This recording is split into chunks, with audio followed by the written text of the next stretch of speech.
উত্তৰ কামৰূপ বন সংমণ্ডলত বনদস্যুৰ দপদপনি প্ৰতিদিনেই শ চালানবিহীন বালিভৰ্তি ডাম্পাৰ সৰবৰাহ বৰলীয়া নোনা আৰু পুথিমাৰী নৈত দিনে নিশাই অবৈধ খনন একেটা সংমণ্ডলতে ৩ বছৰ হোৱাৰ পাছতো চকী সামুচি বহি আছে ডিএফঅ সানিদেউ ইন্দ্ৰদেউ চৌধুৰীয়ে কোনে কত সংগ্ৰহ কৰে বালি মাফিয়াৰ পৰা মাহেকত লাখ লাখ টকা বিট অফিচাৰ ধীৰাজ দাস বনকৰ্মী নাৰায়ণেৰে কোন বনদস্যুৰ সম্পৰ্ক অৱশেষত ৰঙিয়া মহকুমা আৰক্ষী বিষয়া বিশ্বজিৎ ডেকাৰ নেতৃত্বত চালানবিহীন বালিভৰ্তি ডাম্পাৰৰ বিৰুদ্ধে অভিযান চলালে ৰঙিয়াত ৰাজ্যৰ বিয়াগুম বন বিভাগটো দুৰ্নীতিৰ বোকাত লুতুৰি পুতুৰি হোৱাৰ পাছতো কাণসাৰ নাই বনমন্ত্ৰী তথা দিছপুৰৰ শীৰ্ষ বিষয়াৰ পাঞ্জাবাৰীৰ অৰণ্য ভৱনৰ শীততাপ নিয়ন্ত্ৰিত কোঠাত বহি থকা ৰাজ্যৰ প্ৰধান মুখ্যক বন সংৰক্ষকৰো আহৰি নাই বিয়াগুম বন বিভাগত সংঘটিত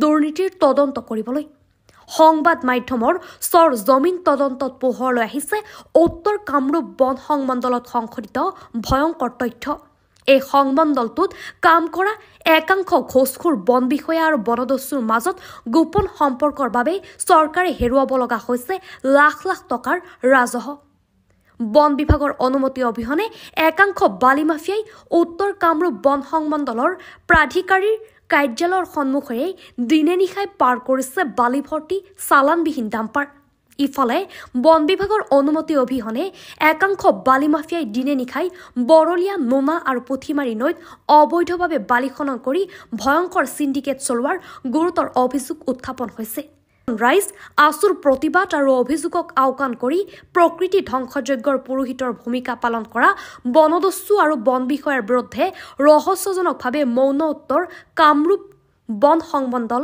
প্ৰাধিকাৰী বিষয়া সানিদেউ ইন্দ্ৰদেউ চৌধুৰী ৰঙিয়া সদৰ বিট অফিচাৰ ধীৰাজ দাস আৰু বনকৰ্মী নাৰায়ণ দাসেৰে বালি মাফিয়াৰ কি সম্পৰ্ক তাৰ অধিক তদন্ত দিলেই ওলাই পৰিব জুলুঙাৰ মেকুৰী এই সংমণ্ডলটোত বালি মাফিয়াৰ দপদপনি কি কাৰণত তিলমানো প্ৰতিৰোধ কৰিবলৈ সক্ষম হোৱা নাই ডিএফঅ চৌধুৰীয়ে চাকৰিৰ কাৰ্যকাল ৩ বছৰ উকলি যোৱাৰ পিছতো কাৰ আশীৰ্বাদত উত্তৰ কামৰূপ বন সংমণ্ডলত চকী লৰা নাই ডিএফঅ চৌধুৰীৰ সেয়া আজিৰ তাৰিখত কোটিটকীয়া প্ৰশ্ন আনহাতে বন সংমণ্ডলৰ বিৰুদ্ধে অভিযোগ উত্থাপন হৈ থকাৰ সময়তে ৰঙিয়া মহকুমা আৰক্ষী বিষয়া বিশ্বজিৎ ডেকাৰ নেতৃত্বত চালানবিহীন বালিভৰ্তি ডাম্পাৰৰ বিৰুদ্ধে চলিল অভিযান অলপ সময়ৰ ভিতৰতে নাগৰিজুলিৰ পৰা চালান নথকাকৈয়ে বালি কঢ়িয়াই অনা ৫খনকৈ বালিভৰ্তি ডাম্পাৰ জব্দ কৰিলে উত্তৰ কামৰূপ বন সংমণ্ডলৰ প্ৰাধিকাৰীৰ কাৰ্যালয়ৰ সমীপতে আৰক্ষীৰ বালিভৰ্তি চালানবিহীন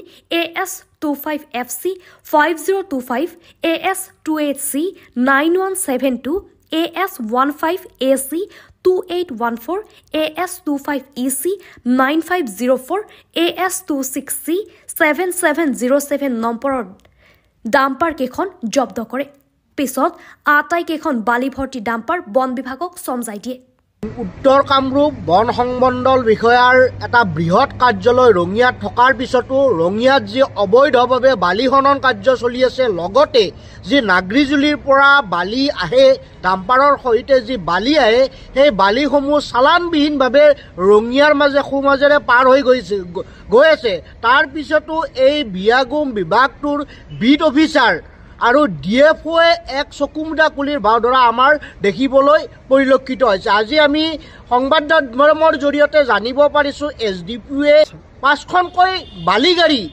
ধৰি তেওঁলোকক চালানবিহীনভাৱে এই গাড়ীসমূহ ধৰি বন বিভাগক গতাই দিছে ইমান ডাঙৰ বন বিভাগৰ এটা কাৰ্যালয় থকাৰ পিছতো ডিএফঅ থকাৰ পিছতো কিন্তু অবৈধভাৱে দৈনিক এই গাড়ীসমূহ পাৰ কৰি থকা হৈছে এই ক্ষেত্ৰত এটা ৰাজহ চৰকাৰে বঞ্চিত হৈছে এটা ৰাজহৰ পৰা চৰকাৰ বঞ্চিত হৈছে কি ক্ষেত্ৰত বন বিভাগে এই ক্ষেত্ৰত এটা চকুমুদা কুলিৰ ভাও ধৰিছে এইটো এটা লাখ টকীয়া প্ৰশ্ন তাৰোপৰি অতিকৈ ডাঙৰ কথা হ'ল যে বন মন্ত্ৰী আৰু অসমৰ মুখ্যমন্ত্ৰীও এই ক্ষেত্ৰত এক এক নীৰৱ দৰ্শকৰ দৰে তেওঁলোকে চাই থকা আমাৰ পৰিলক্ষিত হৈছে।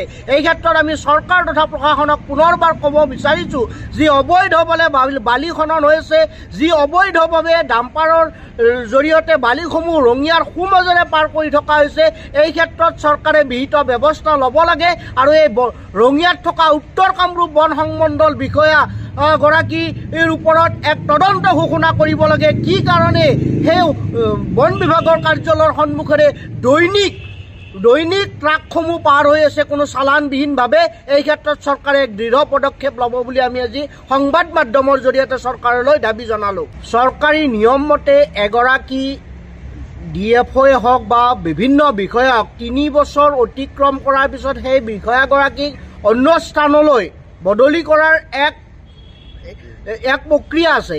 এই ক্ষেত্ৰত আমি দেখিবলৈ পাইছোঁ 3 বছৰ উকলি যোৱাৰ পিছতো ৰঙিয়াৰ পৰা DFO গৰাকীক এতিয়ালৈকে চৰকাৰে বদলি কৰিবলৈ সক্ষম হোৱা নাই।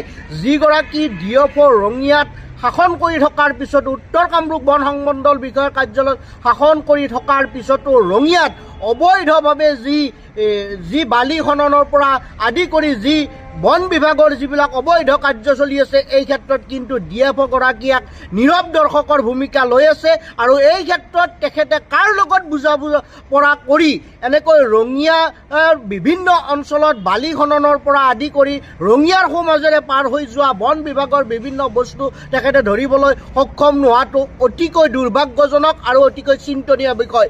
এই ক্ষেত্ৰত অসমৰ গৃহ বিভাগ, বন বিভাগে কঠোৰভাৱে তেওঁলোকে ব্যৱস্থা ল'বলৈ আমি আজি তেওঁলোকলৈ আমি আহ্বান জনালোঁ। এই কেইখন গাড়ী দিলে পুলিচে গতে? 5খন। কি আছে গাড়ীত বালি থকা বুলি কৈছে। ক'ৰ পৰা আনিছে? আনাটো মই গম নাপাওঁ, ধৰি দিছোহে, সোধা নাই। চালান আছে নে নাই গাড়ীবিলাক? চালানটো চোৱা নাই, আমি চোৱাই নাই। পুলিচে কিয় ধৰিলে তেতিয়া? পুলিচেতো কিবা পাইছে নেকি নাজানো। মানে আপোনালোকৰ অফিচটোৰ সন্মুখেৰে যি যায় আপোনালোকে গম নাপায় নেকি তেনেকুৱা? সেইটো গম নাপাওঁ। কি নাম আপোনাৰ? কিবা কি বস্তুত আছে আপুনি? মই ঘৰতে, মই অফিচাৰ ইনচাৰ্জে গম পাওঁ। চালান আছেনে? চালান আছেনে? হা হা দিছে মালিকে। চাওঁ চালানটো। চালানটো মালিকে দিছে। ক'ত দি আছে মালিকে? হোৱাটছআপত দি দিব। হোৱাটছআপত গাড়ীত ঠাই আছেনে নাই? কোনে ধৰিছে গাড়ীখন? ধৰিছে কোনে তোমালোকৰ এতিয়া? পুলিচে ধৰিছে নে ফৰেষ্টে ধৰিছে? কোনে ধৰিছে? গাড়ী কোনে ধৰিছে? পুলিচে ধৰিছে নে ফৰেষ্টে ধৰিছে? কেইখন গাড়ী আছিল? গাড়ী কেইখন আছে তোমালোকৰ? গাড়ী অহা নাই। কি আনিছা? বালা। ক'ৰ পৰা অনা গৈছিল?